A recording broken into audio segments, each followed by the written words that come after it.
ദല്ലാൽ നന്ദകുമാറിന്റെ ആരോപണങ്ങൾക്ക് പിന്നിൽ കോൺഗ്രസിന്റെ ഗൂഢാലോചനയെന്ന് എൻഡിഎ സ്ഥാനാർത്ഥി അനിൽ ആന്റണി. പരാജയഭീതിയിലുള്ള കോൺഗ്രസ് നെറികെട്ട രാഷ്ട്രീയം കളിക്കുകയാണ്. നന്ദകുമാറിനെ പരിചയപ്പെടുത്തിയത് പി.ജെ. കുര്യനാണ്. കരുണാകരനെയും ആന്റണിയെയും ചതിച്ചാളാണ് പി.ജെ. കുര്യൻ. പി.ജെ. കുര്യനെതിരായ പ്രമാദമായ കേസ് ഒത്തുതീർപ്പാക്കിയത് നന്ദകുമാറാണെന്നും ആവശ്യമെങ്കിൽ തെളിവുകൾ പുറത്തുവിടുമെന്നും അദ്ദേഹം തിരുവല്ലയിൽ പ്രതികരിച്ചു.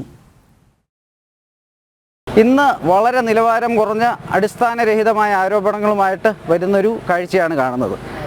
ഇതിനെക്കുറിച്ച് ഞാൻ വളരെ വ്യക്തമായി പറയാം. കാര്യം ഈ നന്ദകുമാറിനെ ഞാൻ 10-12 വർഷം മുമ്പ് പരിചയപ്പെട്ടിട്ടുണ്ട്. അത് കാര്യവും ഇങ്ങനെ സാഹചര്യവും എല്ലാം ഞാൻ ഇന്ന് വ്യക്തമായി പറയാൻ പോവുകയാണ്. വാശിയോടെ ഇന്ന് നെറികെട്ട രാഷ്ട്രീയ പ്രവർത്തനം നടത്തുകയാണ്.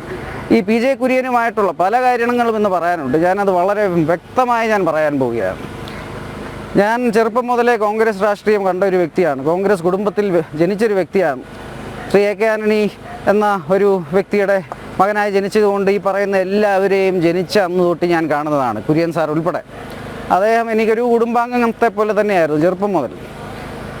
പക്ഷേ പല കാര്യങ്ങളും എനിക്ക് വളരെ വ്യക്തമായി അറിയാം. കേരള രാഷ്ട്രീയത്തിൽ, പ്രത്യേകിച്ച് കോൺഗ്രസ് രാഷ്ട്രീയം, കോൺഗ്രസ് രാഷ്ട്രീയം 10, 40, 50 വർഷമായി ഇത് വെറും കുതുകാൽ വെട്ടലിൻ്റെയും ചതിയുടെയും മാത്രം ഒരു കേന്ദ്രമായി കുറേ നാളായിട്ട് ഇതാണ്.